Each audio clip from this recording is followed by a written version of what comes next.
So I thought today we can take a little diversion from Gita and just take one class to talk about Vedanta because a lot of you had a lot of questions, some directly, some indirectly, and I thought we can just cover because it'll be nice. This is a good time to kind of introduce you to a little bit about the process, and then you can see how your questions fall very nicely into the process. So I'm going to take a few minutes, take you through this, and then we'll open it up and discuss. Sounds good? Good. So, you've heard of the Shravanam, Mananam, Nididhyasanam process, right? You know Yeah. that. Yeah.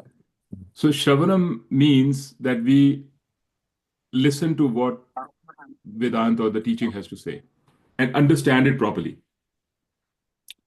And Mananam means we answer a specific question, which is how do we know? The specific question of Shravanam is what is the teaching?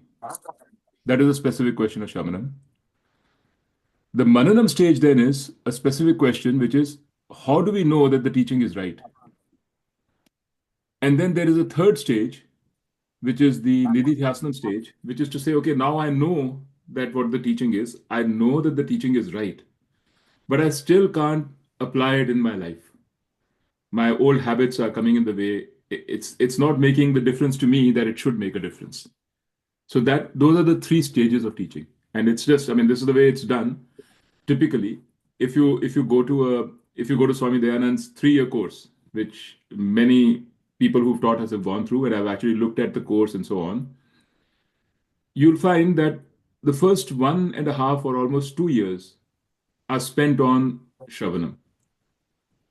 And that is about what you'll see, what you'll do in Shravanam is you'll study the texts. You'll study Ken Upanishad, you'll study typically, Mandukya, Mundaka, these are the kind of Upanishads you will study. Isha, you'll study the Bhagavad Gita. And that is not like we are doing. We are doing once in 2 weeks, one hour in 2 weeks. That is typically 3 to 4 hours of study a day and followed by discussions. And that's 6 days a week for 3 years. Then they go into all these things are going at the same time. Shravanam, Mananam, Nididhyasanam is happening all together, but the focus has been Shravanam. Then they go into Mananam, which the main text for Mananam is Brahma Sutra. That is the main text for Mananam. And the way that Mananam is usually done in traditionally is by comparing and contrasting Vedanta with other philosophies.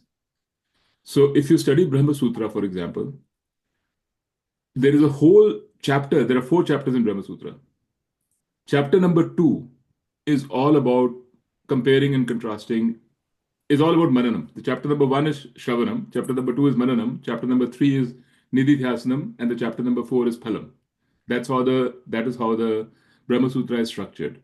So chapter 2 is all about comparing and contrasting Vedanta with other philosophies, other Indian philosophies. And the main philosophy that they spend like 75% of their time with is Sankhya. Because at the time, I think when Brahma Sutra was written, when Vedanta was sort of formalized, the big philosophy was Sankhya. So when you do Brahma Sutra, then they teach you Sankhya, the essentials of Sankhya. And then they ask you the question Sankhya is saying this, Vedanta is saying this. Now what? How do you know which is what? And in a way, the reason that I'm prompted to kind of talk about this today is to sort of bring forward because our Shravanam is not really complete. We are, I would say, 60-70% through it. But we haven't even finished the Gita, much less some of the other Upanishads. But you guys are listening outside of this class too. So you're listening to Swami Sarvapriyananda and all that. So you kind of have an idea of what Vedanta is saying. But the question then is, like the reason why I brought this up is because we started talking about this in our group, right? What is Sankhya? Sankhya is saying this. Oh, I believe in Sankhya. Someone Atul is saying I believe in Vishishta Dvaita, and someone else might be saying, oh, all of them are right. Someone is saying none of them is right. Those kinds of questions are coming up. So how do we resolve them? And so, so where was I going with this? So where I was going with this was is this that this is a very natural and a typical stage in learning any philosophy. I mean, I wouldn't really say Vedanta because this Shravanam, Mananam, Nididhyasanam is not a Vedantic method. It's a method for all philosophies. In fact, actually, I realized recently, I was talking to somebody, it's also the method of Nritya Shastra and Natya Shastra. So Natya Shastra is, when you do nataks and you do dances, Indian classical dances, they also have the same method. Shravanam, Mananam, Nididhyasana. So this is a pretty standard method and like a way to approach it. So what happens, like why is what is the challenge of Mananam? So you'll see most people around you, first of all, the vast majority don't even get into Vedanta. They are like they're happy. They're like living their life and doing whatever they have to do. Then those who do get into Vedanta, you'll see, you look around you, your relatives, your friends, people of our age, they are their objective in Vedanta is not to follow Shravanam, Mananam, Nididhyasanam and get anywhere solid, anything like they are not saying I want to get moksha or whatever it is. They're not interested in the philosophy as such. They for them, Shravanam is enough. And they will discuss amongst themselves. They will do Shravanam, they'll do half Shravanam, and they will be discussing amongst themselves. Oh, मैंने कल बड़ा अच्छा सुना lecture स्वामी sir ने कितना fantastic lecture था मजा आ गया right or some or we'll have armchair philosophers amongst us who have strong opinions about things and then we will want to share those opinions with others. I'll tell you an example of a good friend of mine who unfortunately is no more. Okay. She's an American woman and very smart lady. And in like 2018 or so, I said, okay, let me introduce you to Vedanta. So I told her about Vedanta. And she was like, she hated it. Okay. It was like it evoked a sort of a gut reaction, which was very negative. And why? Because she's a smart woman, well educated, successful. She had a very strong point of view. Her point of view was that we are making progress over time. Every year, we as human race are learning more than the previous year. And we are continuing to learn. We are making accelerated progress. To say that someone had figured something out 4,000 years ago and is to say that we figured something out, then we went back, we regressed, and now we are progressing. It was unacceptable to her. So she had a very strong notion built by things that she's seen around her that if and she was very fond of science too. So she knew how science is making progress. So she said, you know what? We will make progress. Some stage in the life, maybe I will not be around, but one day we will learn the truth. That is how she sees it. So most of the time she spent with me was to try and find fault with Vedanta and to find where, like, her point was Vedanta's sages, those people who wrote, they're trying to take you for a ride. They want to induct you into their camp. This is like वो जो था ना क्या कहते हैं, I don't know whether you remember Osho, Rajneesh वगैरह का था. There were all these scandals. कि people want followers, so they're trying to induct you as a follower.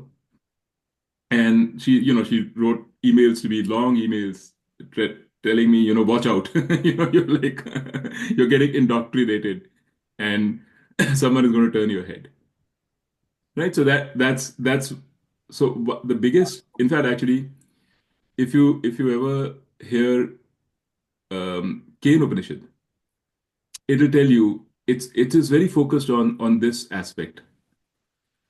It is saying that if you have to properly do mananam, you have to have a very open mind. You have to get rid of your existing strong opinions. And it says, it's a very interesting line. It says, Vigyatam vijanatam, avigyatam avijanatam. He's saying the Vigyatam, the one who knows a lot, doesn't know. The one who doesn't know knows, can know. Of course, it's not to be taken in isolation because it can mean anything, but in the context of what he was saying, what they were trying to say was that to do proper mananam, you have to come at it with an open mind.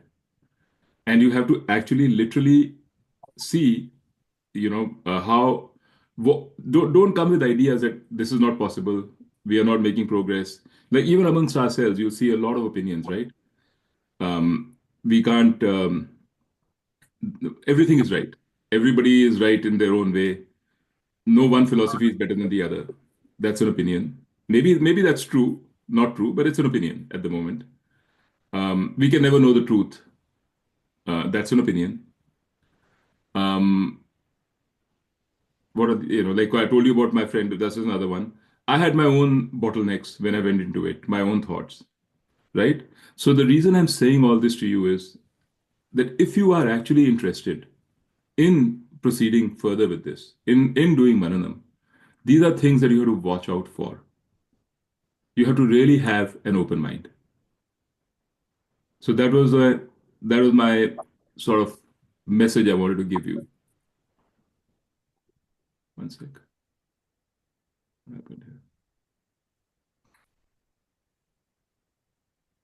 But having said that, let's go a little bit. Let's start into this Maranam process. Let's just get a flavor of what it is, okay? And then we can decide from there on whether we want to continue this or what we want to do. So you all know a little bit about Sankhya, right?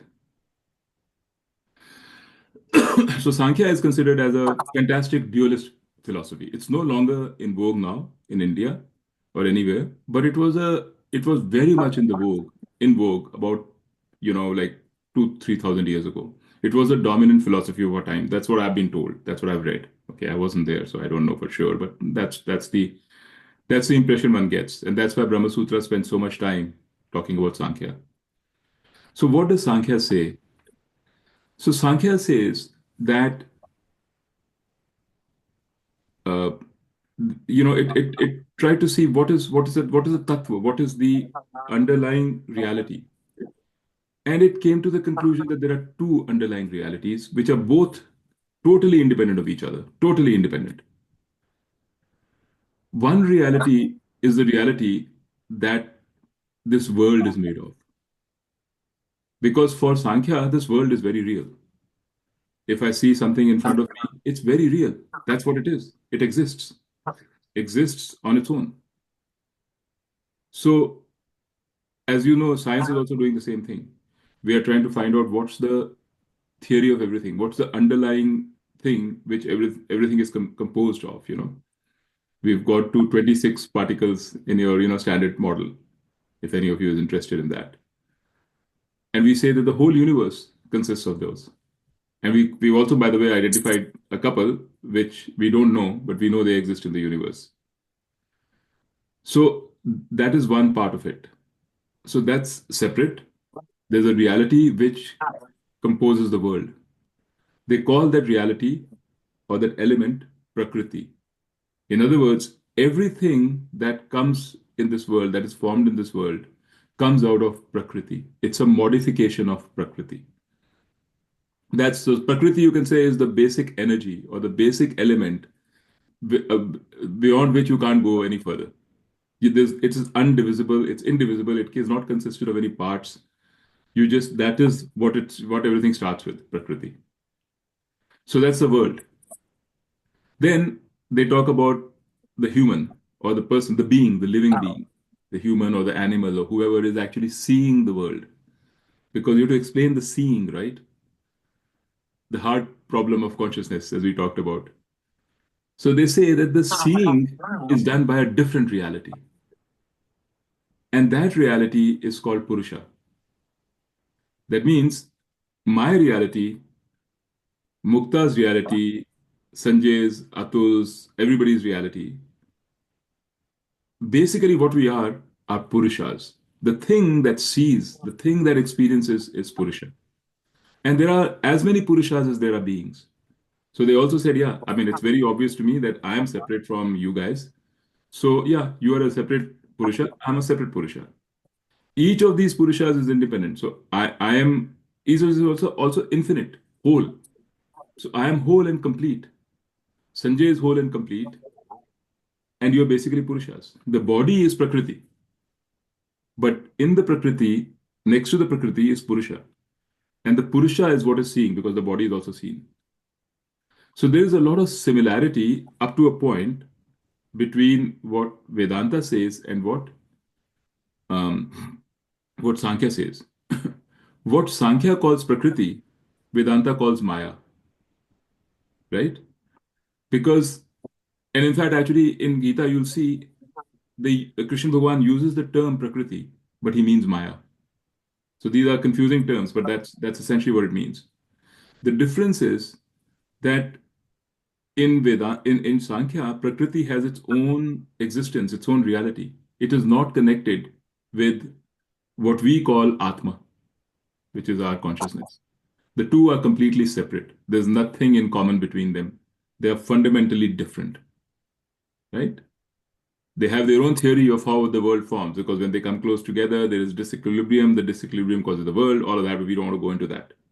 But this is the essential core difference or core message of Sankhya. And what is liberation for Sankhya? Liberation for Sankhya is knowing yourself as Purusha. Just like we say knowing ourselves as Atma is liberation in Vedanta, knowing yourself as Purusha is the liberation for Sankhya. Okay? So if my job is to know myself as Purusha and distinct from the world, and that I know Purusha, nothing will happen to me because I am complete. So that is Sankhya. So now you're faced with this, which says there are two realities. And then you've got Vedanta on the other hand, which is saying there's only one reality. And I'm not talking about Vishishta Advaita right now and all the other Advaita. Those Vedantas came later. Vishishta Advaita came like 1200 or 1300 AD, and the Dvaita Vedanta came even later. So let's not complicate it. Let's just talk about the classical traditional Vedanta, which we now call Advaita Vedanta, right? Which is the Vedanta which was first introduced. Because it doesn't matter if you can, in Brahma Sutra there's a concept. It says you have to beat, or rather, you have to match and come up against the most prominent opponent. They cast it as a war, okay, which is not the way, is not the ideal, but that's how they cast it, like an argument, like a debate. Like all these philosophies are very fond of debating each other. They love debates. So, so they're saying if you can hold your ground against a philosophy like Sankhya, you can hold your ground against any philosophy. That is the thinking because they consider Sankhya as the strongest of all other philosophies. So let's just consider Advaita Vedanta, which is traditional Vedanta, and um, and Sankhya. So Vedanta is telling you that there is only one reality, which is Brahman or Atma or whatever. That reality is aware. Awareness is what and actually that reality, awareness is the reality. There's no matter in this reality. This reality is just chit, is just awareness. And nothing else. That's the ultimate fundamental thing. And Sankhya is telling you there are two. So how do you resolve this?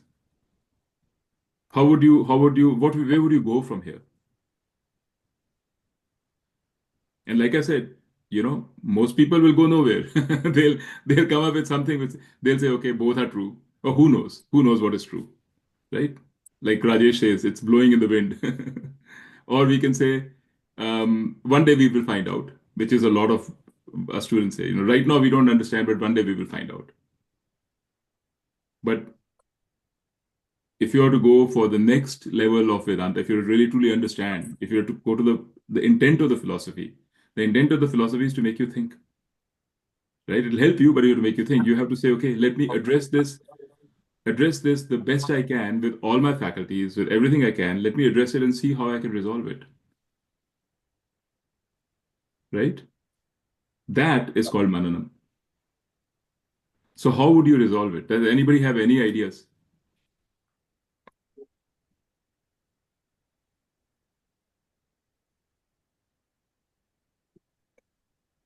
Take the silence for a no, right? And I can understand because this is not easy. It is not easy to resolve. It requires a lot of very thinking and logic. So so there are many ways in which Vedanta addresses this question, and you have to go to the Brahma Sutra to get to all of their different ways.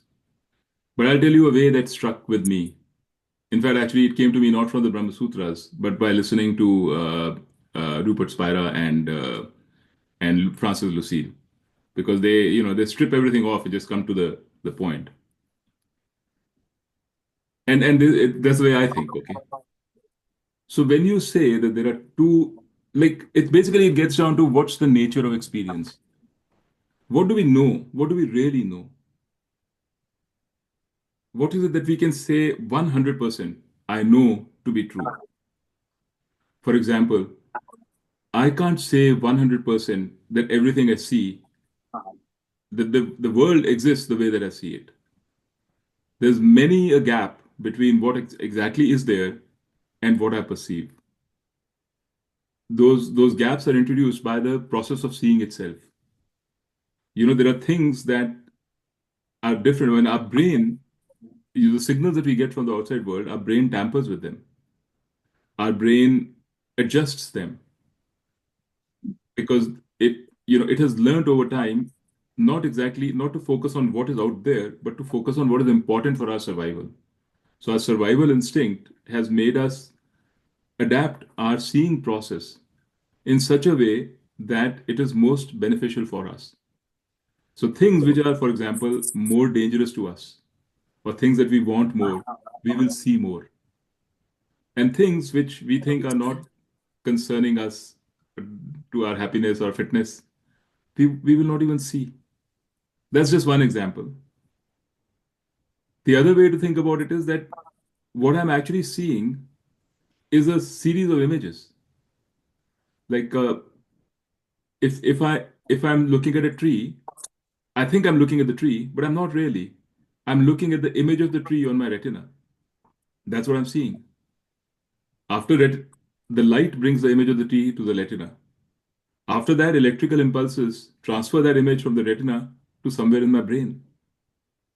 In my brain, that image is then further um, sort of modified uh, by consolidated by bringing in perceptions from other senses.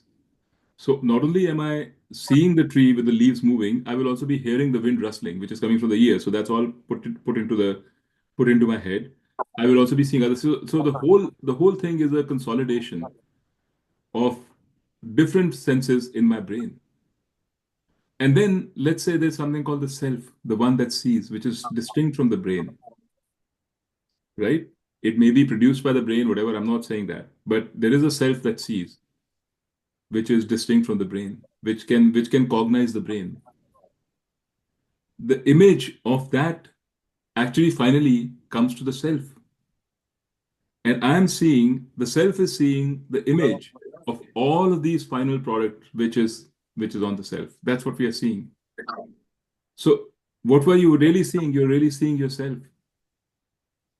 It's like saying, like if you have an image of a movie on a screen, what are you really seeing? You think you're seeing the movie, you think you're seeing all mountains and everything and people in the movie, but what you're really seeing is the screen. This in the same way, the self is a screen on which an image is projected. So what are you really seeing? What you're really seeing are the self, is the self. All that you can ever see, all that can you ever hear, ever perceive is nothing but the self.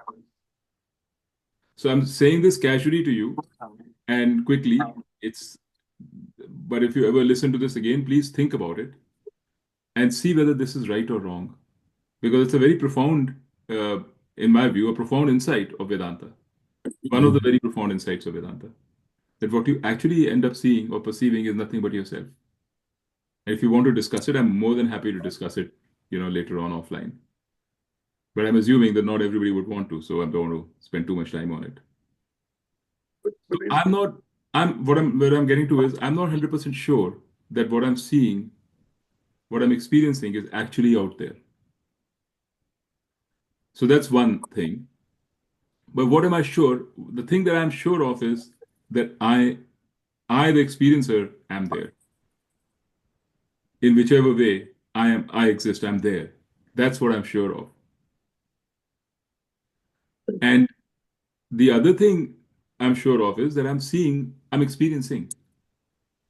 Whether it's the right thing experienced, whether it's the world or not, I know that I'm experiencing. I I am there and I'm experiencing is what I know. Now, I'm going to go through this pretty fast, okay? Because it really ought to be spent. We need to spend more time on it if you're interested. But I'm just going to go through it fast because it's an introduction.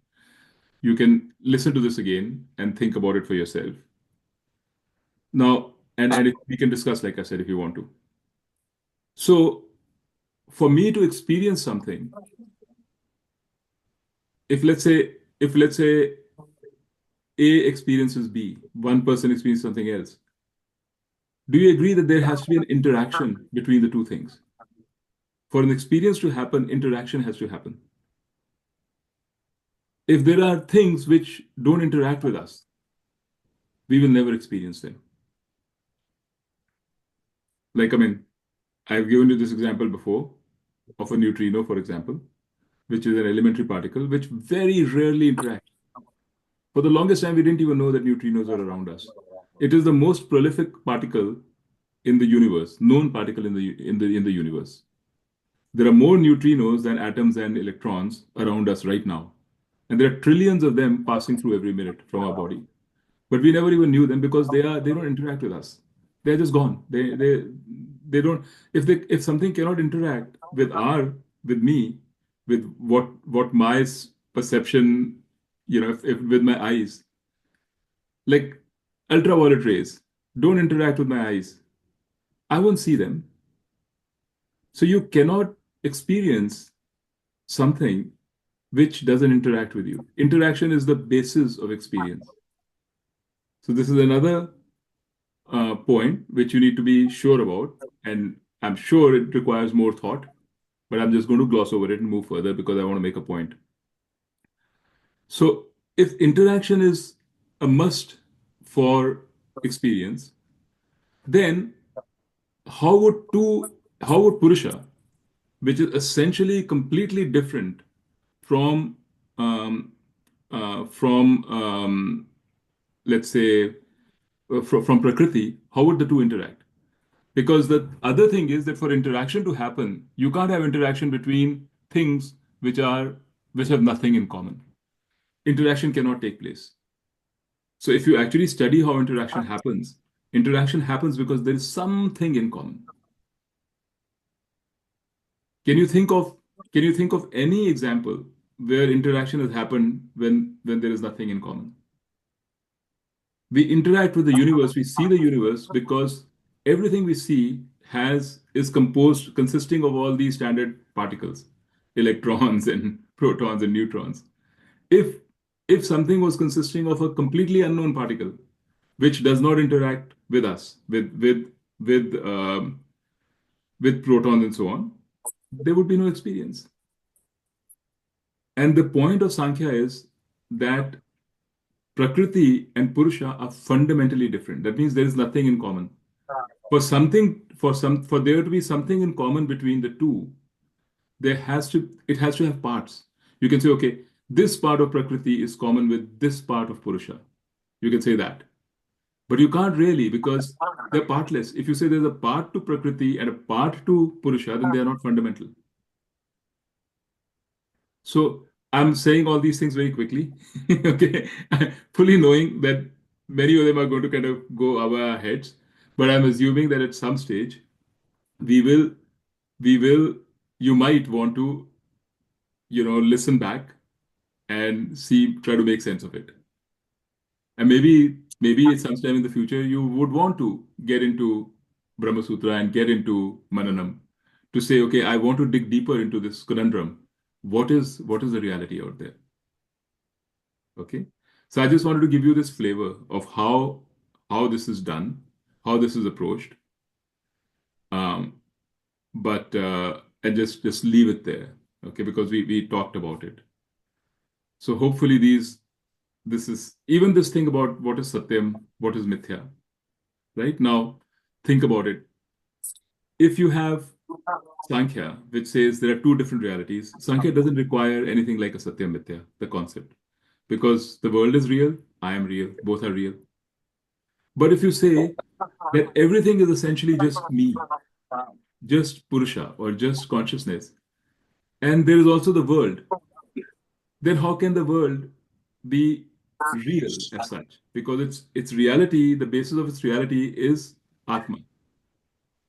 So what Vedanta says is the world appears. It's a natural consequence. You can't have a theory which is Advait, which is non-dual, and not say Satyam Mithya.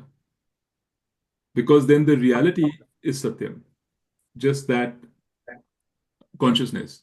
And what is the matter? Matter appears. It appears to be there. It's not actually there. This is not as strange a statement as it might sound on first glance, but it's a natural consequence of the fact that there is only one reality. It's a natural consequence. Sankhya doesn't have to do it because Sankhya gives its own reality to matter called Prakriti. For Sankhya, matter exists. Matter exists, spirit exists. Spirit is the Purusha and matter is the Prakriti. So it doesn't have to say matter appears to exist. But Vedanta has to. Because if there is only one reality, then matter, and that reality is not matter. The reality is spirit, it's chit, awareness. Then what we call solid matter has to appear. So anyway, so this is just I'm just telling you how we can think through the elements of a particular philosophy. Okay. And again, the point is not to tell you that Sankhya is wrong.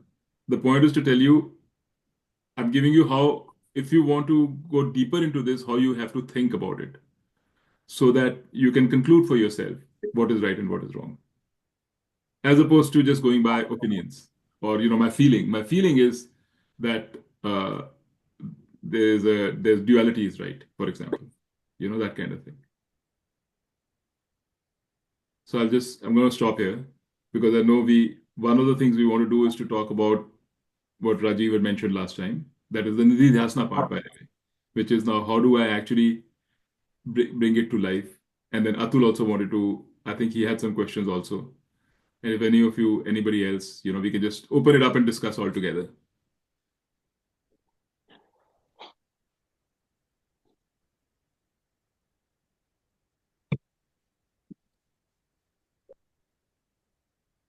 Anybody? Any thoughts? You want me to jump in? Because I Please thought jump he was in. going to jump in, but he's quiet. Yeah, jump in. Good. So your last statement was that, paraphrasing, that don't go by the feeling. It's not about what you feel is right, Right. or something like that. Or what you think is right. What you think is right. Either one. Both. Either one. It's not about that. But isn't that either one inclusive of, because I mean, all your main point today has been that it's all consciousness, which is in you. What you see out there is also in you. You are it. What you're seeing out there is actually you're seeing you. Yeah, it's you. Yeah, Whether it's you. I'm Yeah. not seeing a mountain, I'm not seeing snow. It's me. It's part of me. Well, it's you. Yeah. Okay. You're the screen and you're seeing the Yeah, mountain. yeah. So if that is the ultimate, then why is feeling wrong? Because feeling is also mine. So No, in other words, I'm no. not able to make the distinction between that consciousness is reality, but feeling is not. No. The feeling is also so. What is it actually? Now I'm going to go a little bit deeper into this. What you're seeing, what you call a mountain, is a vritti. A vritti is just a modification of your own self. That's what you call a mountain. an image is, when you see an image, that means an image is, you have some modification, something, some change on the screen to say it's my image. So vritti is a modification in yourself. You recognize that vritti as a mountain. That is your brain doing its job. Or, some part of you doing your job. You recognize that vritti as a mountain. Similarly, the feeling that you have, whatever feeling you have, I have a strong feeling that Vedanta is bullshit, right? That feeling is also vritti in your consciousness. That's all I'm saying. No, and I accept that. But what That's I'm it. saying is that actually, this mountain thing is actually, I just was reminded of this. It's actually a very good example of what we're discussing, because I don't know, Dheeraj, if you remember the mountain that I'm pointing to. It's Yes, yeah, called I Mount remember the Rose. mountain. It's called Mount Rose. Yeah, When I first moved to Reno 20 years ago, I was told that it was named Mount Rose because if you look at it, it looks like a woman laying down with her hair flowing back. right. So for 6 months, and I had an office at that time, just like now, but a different office, where I could look at the mountain all day long. And between meetings and between ponderings, I would look at that and say, yeah, where the heck is This woman. this Yeah, woman? I don't see it. I see a yeah. mountain. It's a beautiful mountain and all that, and I don't care. But then then 6 months But you later, I see saw it. that woman, Yes, and now I cannot unsee it for 20 years. absolutely. That's a brilliant example. Once you understand that what you see is just yourself, you cannot unsee it. But that linkage I have not yet made. I know, but I haven't made it for you. That Hmm. so what I'm saying is that when people first come to my house and I tell them this story about Mount Rose and there's a woman there, so I've had people who will see it like yeah, oh yeah, I see it, or people will visit my place for 10 times over 6 years and say that we still don't see it. Right. Okay, so I can so I Yeah, can you get it. understand. So but that what that tells me is that my consciousness is different from other people's consciousness. No, no, no. See, that is again. I don't know whether we should go Hmm. into this because we've talked about this before also, that what you are calling your consciousness, right, is a vritti in consciousness. You're mistaking that vritti for your consciousness because and you'll have to do that, otherwise if you really think about it, the construct that you're creating will not hold. Because what do I say I am Dheeraj and this is my consciousness. This consciousness comes and goes. That's why I asked that question to Rajesh, in that email. What happens to your consciousness when you go to sleep? What happens to your consciousness when you're unconscious? When you're under the table getting anesthetized? What happens to the consciousness is gone, right? So this consciousness, which you call your consciousness, which is the tool that you employ to see, right? This consciousness is the tool you employ to see, to perceive. To process. I wouldn't call it to see, but No, to to see process. even, because when you're unconscious, you stop seeing. You don't see, right? You see only when you're conscious. But okay. I mean, if you want to get technical and good that we have Sanjay as a doctor. So let's say that I'm unconscious with my eyes open. Okay. Hmm. So on one hand, I'm not seeing whoever when they are doing this over my eyes, I'm not seeing anything. Right.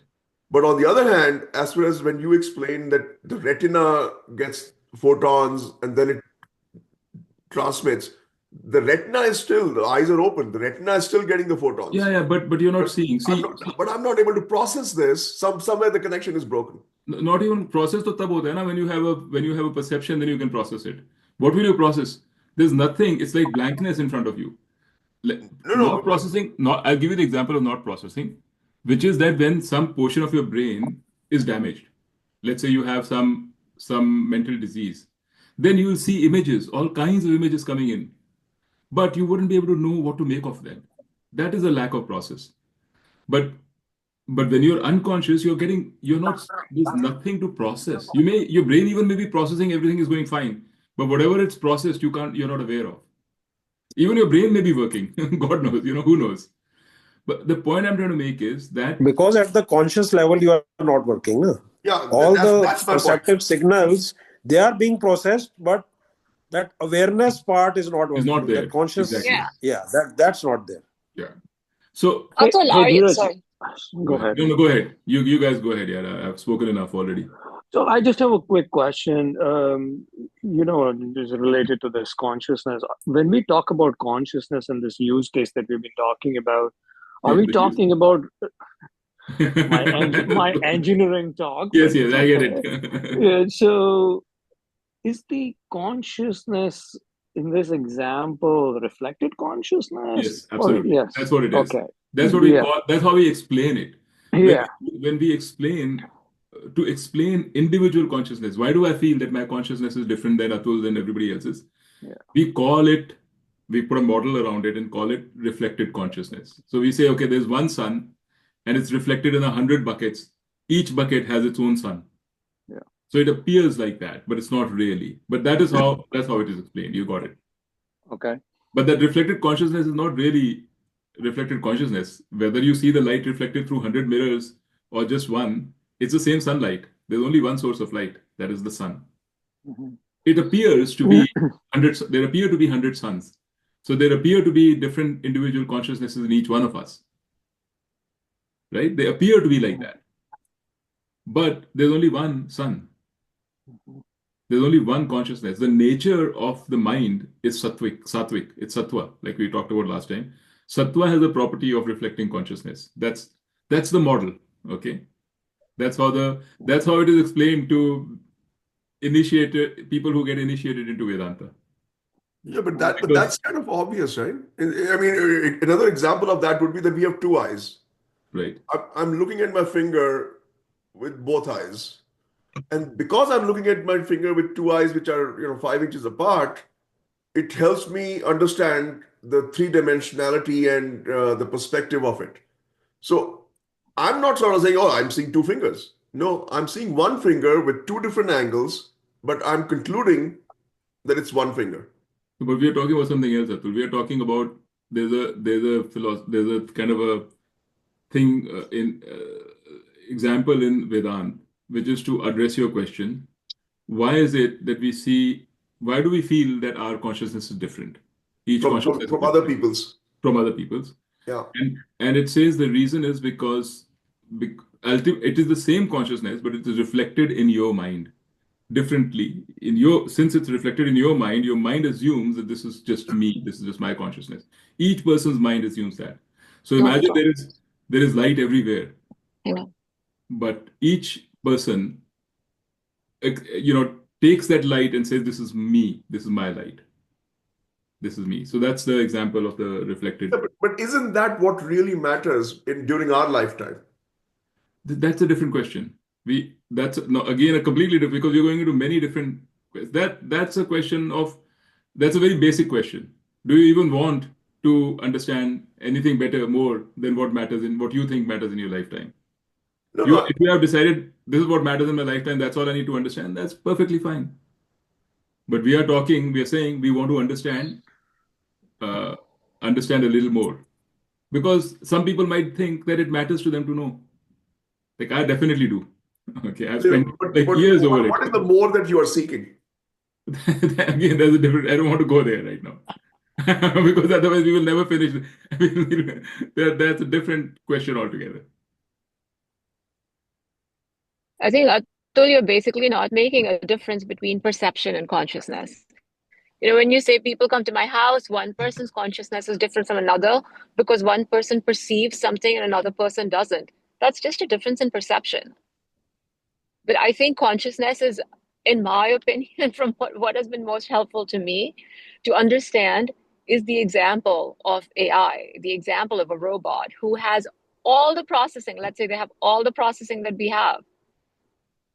Is the robot going to have a first person experience? Let's say they have the equivalent of eyes and the equivalent of brains and neural networks, which are so sophisticated.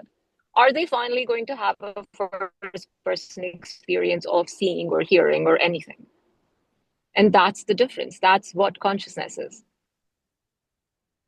Nittu, you can tell me if that is correct or not, but that is No, it's that correct. is very It's correct. But clarifying for me. the first person experience, you have to be careful what you say there, because because consciousness is not a first-person experience. Consciousness enables the first-person experience.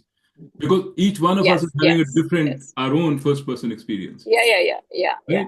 When That we is the die, that reflected. Yeah, exactly. first-person experience is going to go away upon our death, right? What, if it goes away, that means have we gone away? No, because we are not the first-person experience. We assume that the first-person experience is all that we are. We are consciousness. We are the consciousness that enables the first-person experience. That is the message of Vedanta. So is For there, me, for me, this was a big thing because I always used to think also the first-person experience will remain. Because to me, that was existence. Existence is equal to first-person experience. Mhm. That if I Actually, see the world, even after I die, somehow I will see the world. The world may not see me, but I'll see the world. Because that was the first-person experience. What I've learned through learning Vedanta and through my own thinking and understanding this on my own, which is, by the way, I keep emphasizing that is the key, is that what I Yeah, think existence is, this first person experience is mithya. It's not satyam. Okay? Meaning it's also a vritti in consciousness. The consciousness, which is actually me, which is really existence, is not a first or second or third person experience. It is an experience which encompasses all the first, second, third, all the persons. I'm sorry, Kiki, I just belabored the point just because I no, thought. no, no, I'm sorry. Okay, okay, okay, okay. I, Fine, it's fine. We can't hear you because you're cutting in and out. you are, because I want to make sure also that I completely understand. It's just that after I die, can you hear me now? Yeah, yeah, I can hear. Can you hear me? Yeah. Yes. It's that after I die, all my instruments that are giving me the first person experience are going to die. And so there's nothing for me to have a first person experience of. Is that accurate? I think so. The way to think about it is this is what Mandukya Upanishad will clarify. The observer and the observed, right? Both are I can't under open the door. undergirded by consciousness. Both are mithya. So right now we are thinking that everything we observe, the observed is mithya, right? Whatever we observe is mithya, meaning this. Yeah. Sorry, I have to step out of the car. No, no, it's okay. Kiki, we can talk later. It doesn't matter. Don't worry about it. Okay, let's do that. Sorry. Yeah. Yeah, okay. Okay, I just want to make sure that I don't No, miss no, no, something it's that's okay. important. You know the answer. You know it already, I think. plus it's one consciousness. Whatever we talk, she'll get it. So Leslie, actually, do you? that is the point I wanted to make. I said it with some levity. So is it fair to say that what you are trying to tell us is that it isn't there's Sanjay's consciousness or my consciousness. There is the consciousness. No, no. I'm saying there is Sanjay's consciousness and your consciousness and my own consciousness. We know it, but it's mithya. It's a vritti in the No, I consciousness. know, but in the ultimate sense, because mithya, the way No, you no, speak, ultimate. the way you No, said no, it, you mithya can't. was like second class, you know. No, that's not true. That's why I keep telling you. Nothing is second class. See, because that's a myth of Vedanta. That mithya to एवं ही है, right? That is not true. If you say mithya to एवं ही है, you will have no, as they call it, prayojan.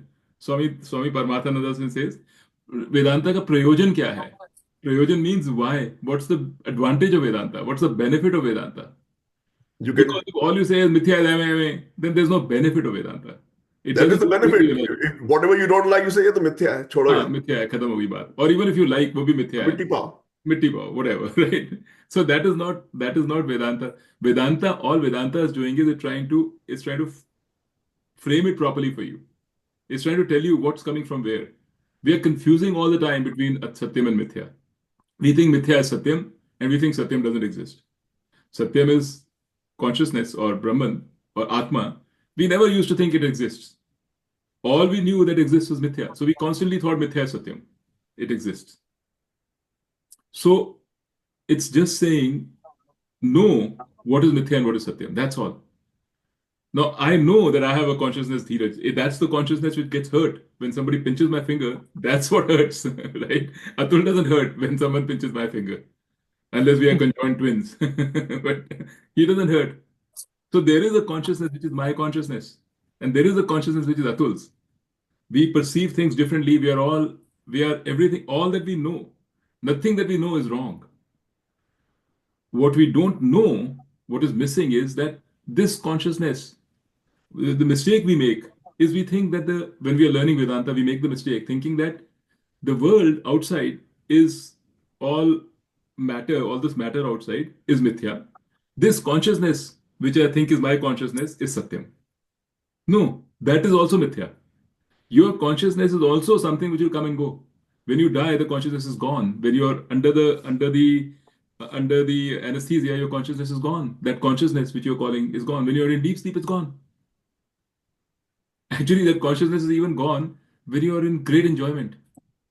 When you're really, really enjoying, you don't even think about yourself. You're like in the zone. That consciousness is literally, it's gone. That separate consciousness, which is separate from everybody else, is gone. The ego is gone. They say in ecstasy, that is gone. That's what ecstasy is. You feel completely at one. So that is mithya. So if that is also mithya, if my consciousness is also mithya, then what is Satyam? That's the question. Satyam is that non-dual Brahman, that non-dual pure awareness, which enables everything. It enables my consciousness, and it also enables the things that I'm conscious of. It enables both. We are aware, most of us, we know that there is my consciousness. And we know that there is a world outside. We are aware of these two things. We think my consciousness is real, and we think the world is also real. But we know that my consciousness will perish at some stage because I will die, my consciousness will die. And that world will also die at some stage because that's the nature of the world. आज कुछ हुआ, कल कोई nuclear bomb हो जाएगा, मर जाएगा world. Right? जो भी हो जाएगा. We know it's changing all the time. So everything for us is always changing.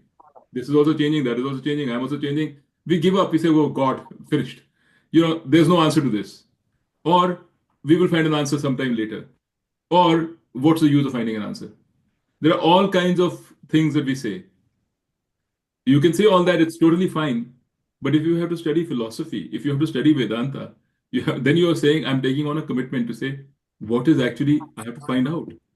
I'm not satisfied with these armchair philosophy answers, these speculations. Then you start digging in. And what Vedanta is telling you and asking you to find out for yourself is that there is an underlying Brahman, underlying reality, which is nothing but awareness, which underlies both of these things, your own consciousness as well as the world around you. That's the lesson of Vedanta. And you heard it.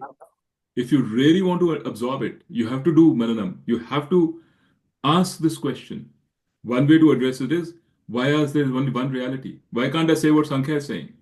कि जो दुनिया है, that is its own reality, वो माया है, वो अपनी अलग है. That is प्रकृति. And जो मैं हूँ, मेरी अपनी reality है, पुरुषा. अतुल की अपनी reality है, उसका पुरुषा. सांख्या तो यही कहता है, it just takes what we see and solidifies it. Okay, दुनिया की अपनी reality है, अतुल की अपनी reality है, मेरी अपनी. And it says ईश्वर तो है ही नहीं. Sankhya doesn't believe in Ishwar. It says ईश्वर की कोई जरूरत ही नहीं है. Because I am there, Atul is there, Rajiv is there, everybody else is there, the world is there. All separate realities. And it also has a theory of how the world is created. It's kind of like science, right? Except that the science does not have a theory of consciousness, my individual consciousness yet. Yet. But it will have a theory of individual consciousness, I'm pretty sure, at some stage. Right now it's saying when all the brain functions work together, then consciousness emerges, whatever it is. So that is the Sankhya way of looking at it. Why is that wrong? And why is it that there should be one underlying reality? And I gave you an example for how to think about it. For me, the thing that I cannot explain with Sankhya is, how does perception happen? If all these realities are different, if let's say Prakriti is different than Purusha, and each Purusha is different from the other Purusha, how does perception happen? Because perception requires interaction. Interaction requires commonality, and there is no commonality between Prakriti and Purusha. And there are many other such arguments in Brahma Sutra, which it will be nice to to go through. Some of them are very childish and puerile. And say, why the hell did they waste their time on silly things like this? But it's there, it's like so many. Actually, let me challenge you a little bit. Isn't perception actually possible not because it has commonality, but because it doesn't have commonality? And let me explain what No, I no, mean. no. I know what you mean. It's not. It's very. You're saying because if it was just the same, how would you perceive? Right. Unless it's right. I But mean, that's not. if I feel that this coffee is hot, the reason I feel this coffee is hot is because its Yeah, temperature but is Atul, you're different from really. mine. Yeah, I mean, you really. I mean, we should separately talk about this because this is a longer thing. But this is not the reason that you feel this coffee is hot is not because what you're saying talking about is a difference in form, a difference in temperature, a difference in um, di- for perception to happen, there has to be difference in form, but a commonality of substance. Maybe that's the way to put it. If you didn't have if the molecules of coffee, the heat, temperature, which is the moving of the electrons, and you also got electrons, if the electrons which are moving didn't interact with your electrons and make them move faster, Sure. you wouldn't feel the heat. Yeah, yeah. So the substance is the same. The form is different because one form has highly moving electrons, the other form has less moving electrons. If the form and the substance were both the same, there would be no interaction. I agree with you. So everything that we see around us, which we perceive, is a form. But there's an underlying substance which enables interaction to happen. That substance is Brahman. And that's what you can think about. You just spend time on it outside of this thing now because no baj gaye, already an hour. And I'm very cognizant of the fact that Rajiv is the one who prompted us to So this. I have three questions. Okay, we may not be able to cover them today. Okay. Um, so we'll do our homework and do it next time if necessary. Actually, the second question in the middle that I have was related to the discussion today. But one of my personal issues, right, is I spend time trying to understand Brahman like we were doing today, right? But then as days go by, I find myself more in my body mind kind of framework back there, right? So the learning about Brahman kind of comes and goes. I wanted to get some input from the team here on how do you center yourself in the fact that you have learned and not kind of slowly gravitate to um, the body mind and Chittabhasa kind of complex, right? So that's question number one. I'm going to roll off the questions and then you can take note, right? Um, the other thing I continue to think about is, we talked a lot about selfless service, right? Not being able to be motivated by the results and leaving the results to Brahman. Uh,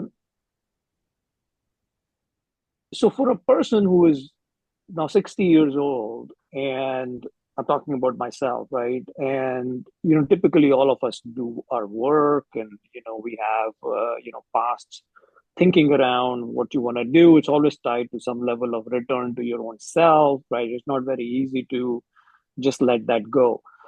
I guess I wanted to learn again from the experience within the team. How do you guys approach this in turning what you do on a daily basis, right? And turning it around and thinking of it as selfless service. Now, of course, some professions like Sanjay is a doctor, right? I mean, it's de facto you are servicing other people, you are saving lives, and I can see a lot of correlation there to selfless service, right? For me, who's trained to produce results that are closely tied to money or fame, yeah, I don't want to go there, but you all understand, right? There's always certain self element to it, right? How do you turn this around and really start motivating yourself around selfless service and the daily work that you do? That was question number two. Question number three,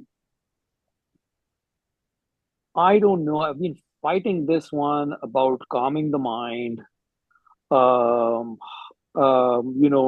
after learning the lessons that we have learned around, how to tame the monkey mind. It's very difficult. It's very, very difficult. Tell You me have about one or two it. good days, and then you have many, many bad days.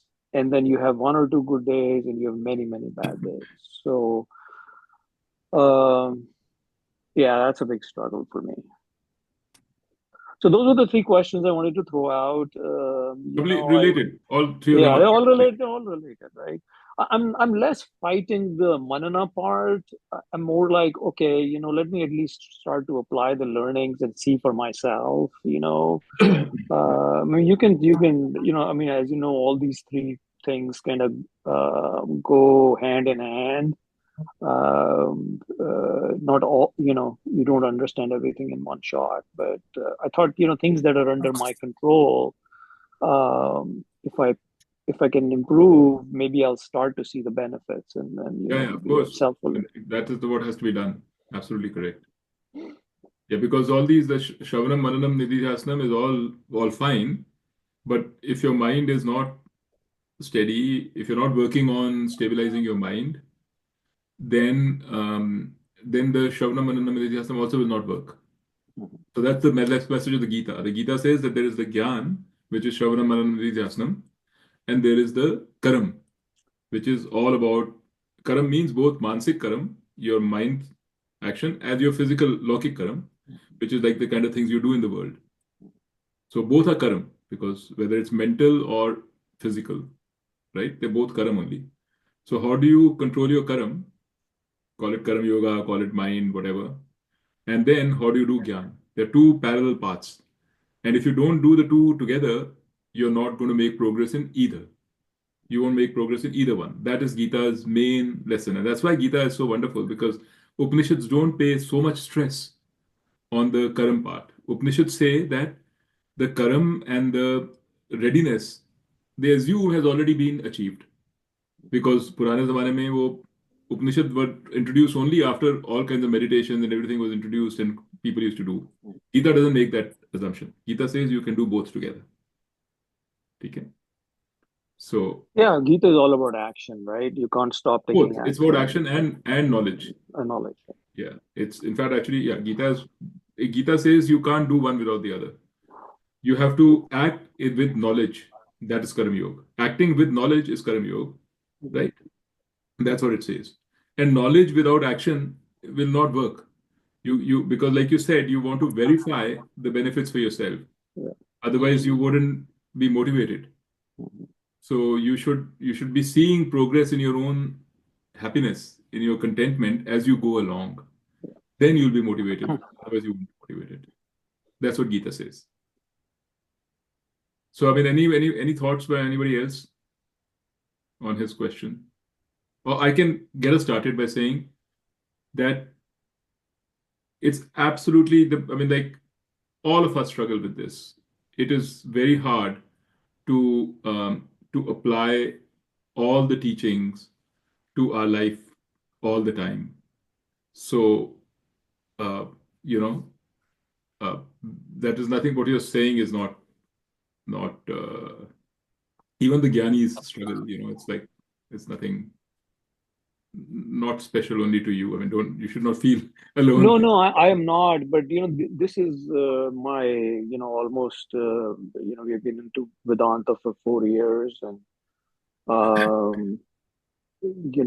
when I look at it, I mean, from a knowledge perspective, we are all gaining knowledge. We have climbed a pretty steep ramp, but the beauty about Vedanta is it's knowledge, right? I mean, it's knowledge based, and so you're filling some of our knowledge gaps. But I'm trying to understand, So if the benefit, right? And I think unless you see the benefit, it remains knowledge. But if you're not embodying it, and practicing it's just knowledge, right? So any thoughts, Sanjay, Mukta, Atul?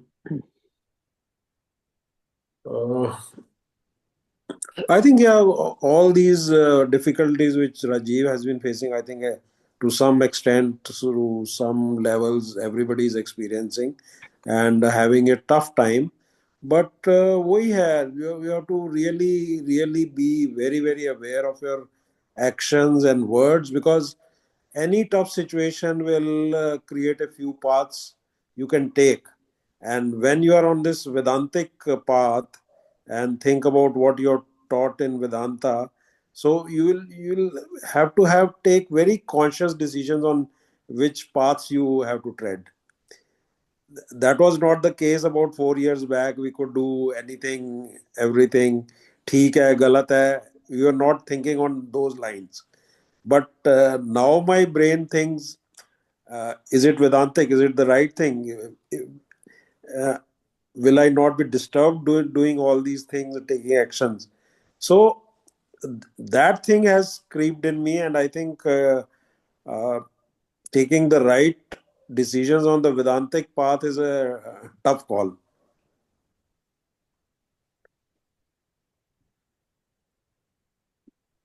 Well, Needs a lot of. I will encourage, if you can get into some examples, for example, right, of what you're saying, that makes it real. So, that's why, I wanted more input from all of you about, if something is working for you, how do you make it work, right? So, Sanjay, for example, in your case, right? I mean, do you have an example or two that you can I share? can give you a very simple example. Uh, you see, I have 4 people at my clinic, and initially, maybe 4 years before, when somebody used to be late by 10-15 minutes, I would yell, get angry, and everything.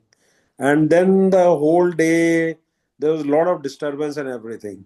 Now, if anybody is coming late, I say, okay, it's late, maybe some problem, maybe some got stuck in the traffic or something. I don't really care. And the whole day for me goes very smoothly. And then at the end of the day, I can take their staff to a corner and just ask why they were late. What was the problem? You see, initially that response was very different. जो आज है, after going through Vedanta, because Vedanta has taught us to take care of anger, to take just to take care of your internal self. Internal environment is very important to get all the benefits of the gyan what we have imbibed in all these lectures. So small things, not getting angry, not getting even कहीं मतलब you bought something, it didn't work out, you lost some money, lost, so don't care about it. Don't care about it. These small steps, getting angry with your staff, getting angry with your maids or your spouse or anything, just try to just be cool.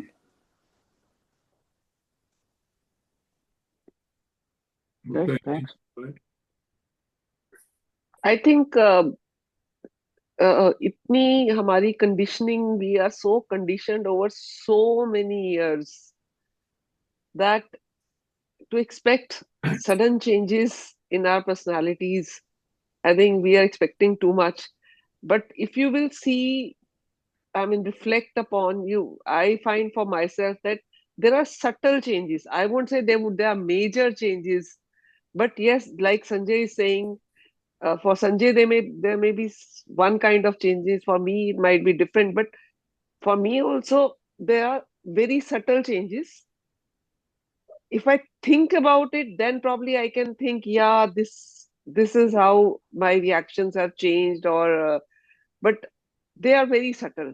I wouldn't say कि बहुत ज़्यादा change आ गया होगा, या I have applied it into my life totally. I mean, the body mind complex is separate. I mean, उसको बिल्कुल वो हो गया और totally no. All that remains, that identity, that ego, everything is there. I wouldn't say कि बहुत ज़्यादा changes हो गए, but yes, subtle changes are there, which are ऐसे एकदम से ध्यान भी नहीं आता कि ऐसे चेंजेस आ गए हैं अपने आप में. So if वो you हम think about वैसे it, भी इवॉल्व होते रहते हैं. Yeah. No, but doesn't matter whether वो naturally evolution से हुए हैं या Vedanta से हुए हैं. That's not the point. The point is whether you're feeling better about yourself. And you don't have to say कि तुम्हारा you can't. The body mind sense complex is all there. Your individual consciousness, your ego, it's all there. Yeah. Vedanta's purpose is not to reduce ego. Vedanta's purpose is not to say tomorrow onwards you are going to stop thinking of yourself as a body mind and start thinking about yourself as Brahma. That is not Vedanta's purpose. That's a misconception. Vedanta's purpose is to make you realize that all these are mithya. And to understand mithya, mithya means they're all forms. They come and go. Don't depend on them too much. They come and go. That is Vedanta's true purpose. And you realize this because it introduces you to something which does not come and go. It introduces and which is you. Once you understand that, then your approach to all these things is a little bit more detached. They don't affect you that much. But I would add to what you guys are saying. One thing I would say to you is, Rajiv, one thing I have found is very useful is sort of a meditative reflection, which you should do every day. And I do it. I do it all the time. I mean, like not all the time, but various parts of the day. And you should do it if whatever works for you. You should do it maybe like if you're like Sanjay, then structure works for you. You should do it. I mean, I'm assuming Sanjay, hopefully I'm not wrong, that you should do it. Find a time during the day, morning, night, end of the day. Put aside 15, 20 minutes.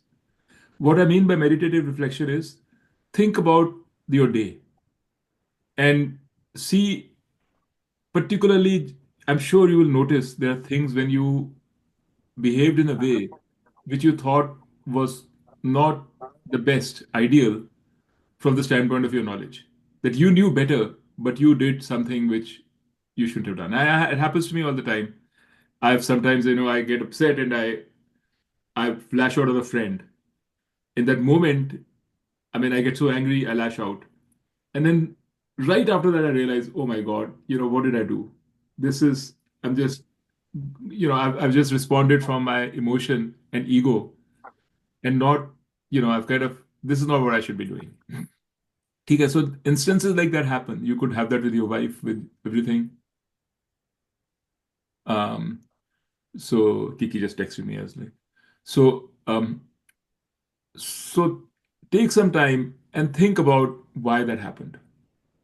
Like what part of your knowledge did you not bring to the table? Why were you not able to bring it to the table? It's like, I talked about this to some of my relatives with whom also I have some session like this. And one of them who actually is an engineer and he headed a manufacturing operation of a large unit. He said, I call it five whys. The Japanese five whys? You go to five whys. Why did this happen? What is the reason for this, the cause of this? So you go down to five whys to get to the root cause. So he calls it doing the five whys on yourself. Right?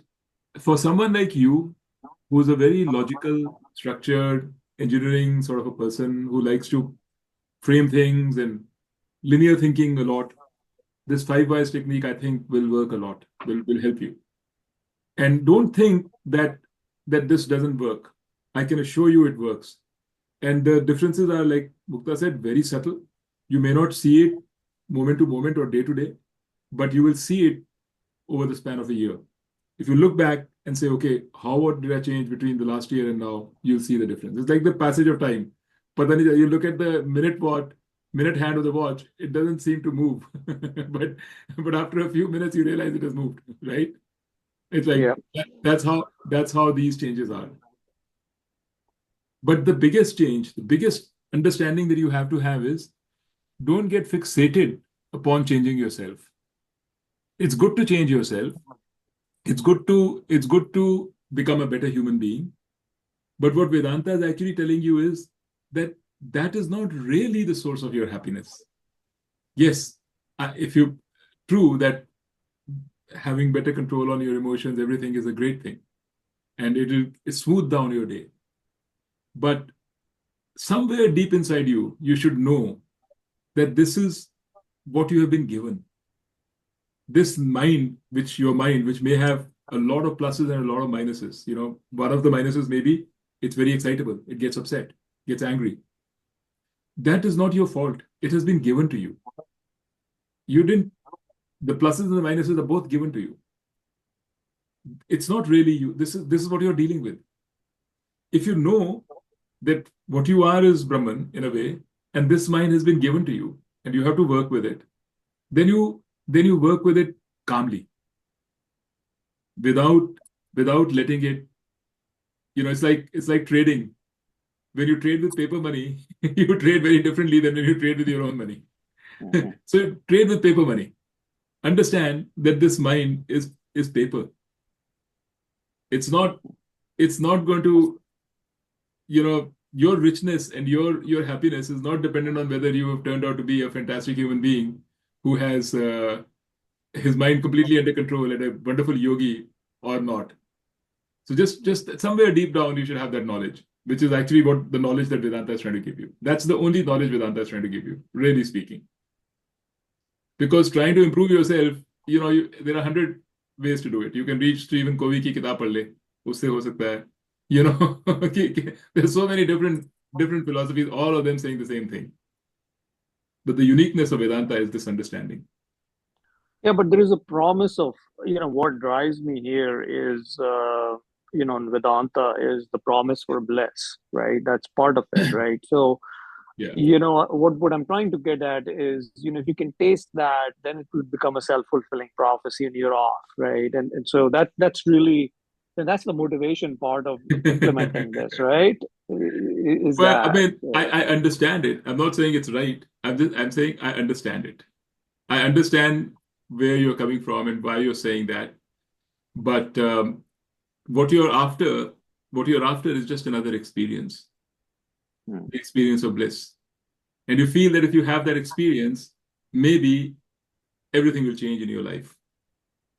And I have to be true to my understanding and tell you, howsoever harsh it may sound, that's what does it call it? Looking for pot at the end of a rainbow. That's mithya in its truest sense. In its truest sense. Yeah, it is mithya. So you don't have to look for a specific experience.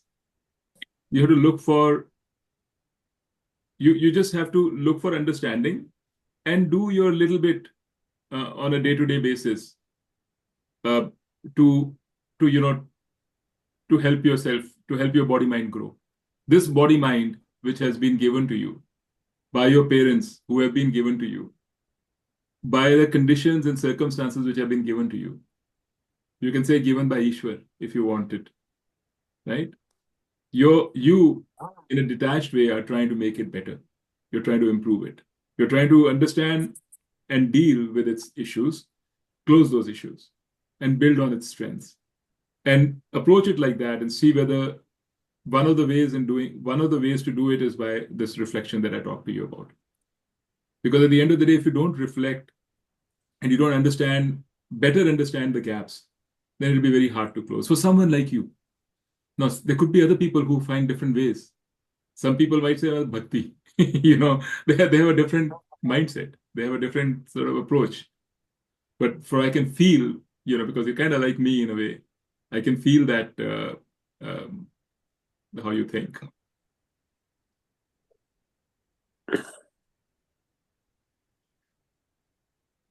Okay. Atul, anything you want to say? I think Mikta and Sanjay already said. As a response to Rajiv.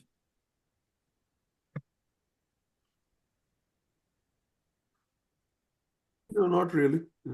Okay. Rajiv?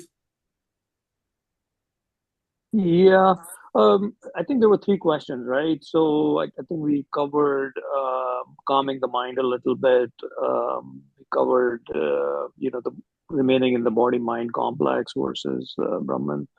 How about selfless service? How do Yes, you change I was what going you to do? No, you don't have to do selfless service. Nobody anywhere in Vedanta has advised selfless service because the concept itself is broken.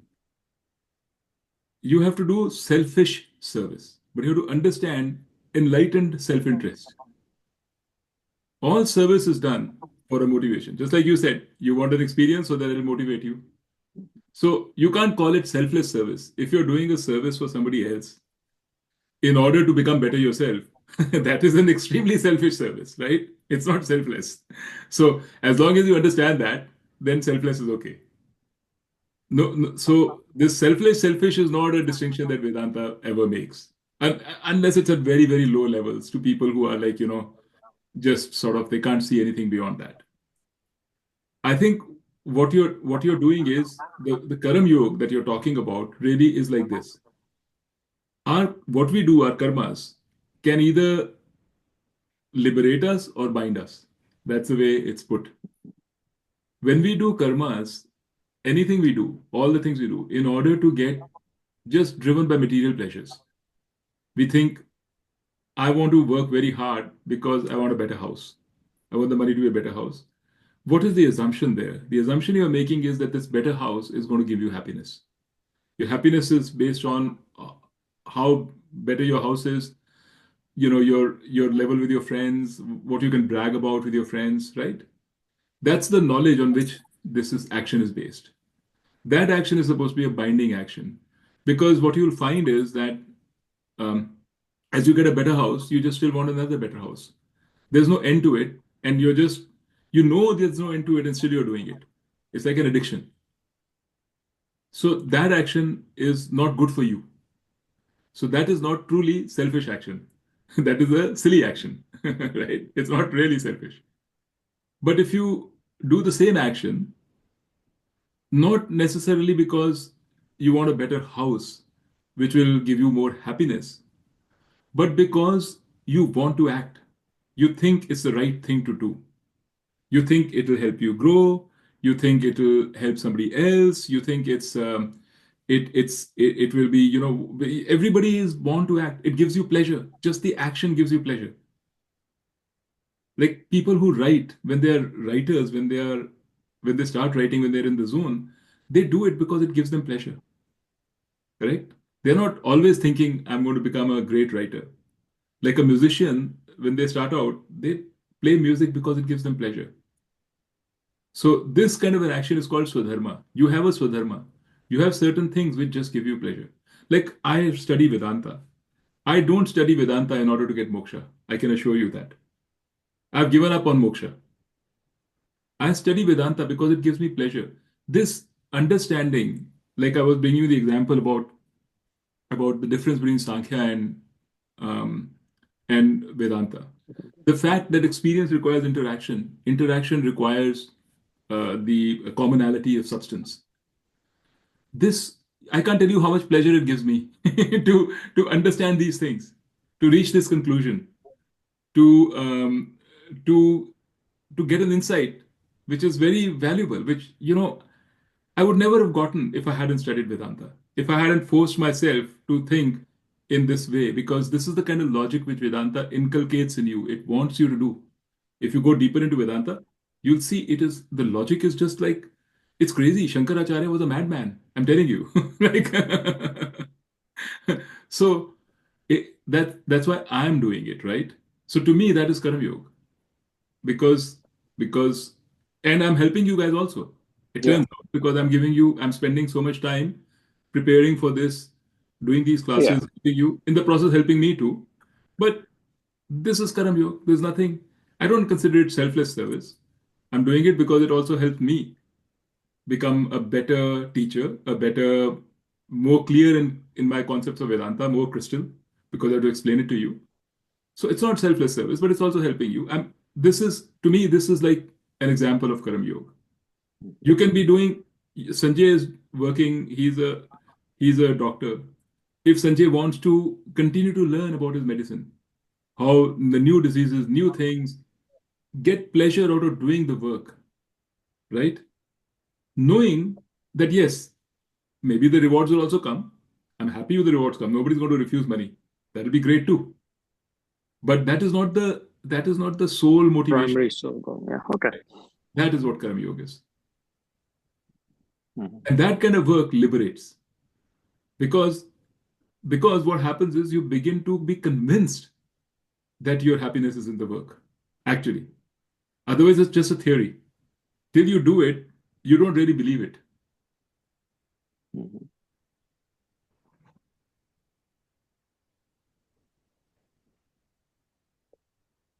Okay? Shall we call it a day? Yeah. So just सोने का time हो गया हाँ यार बहुत नींद आ रही है.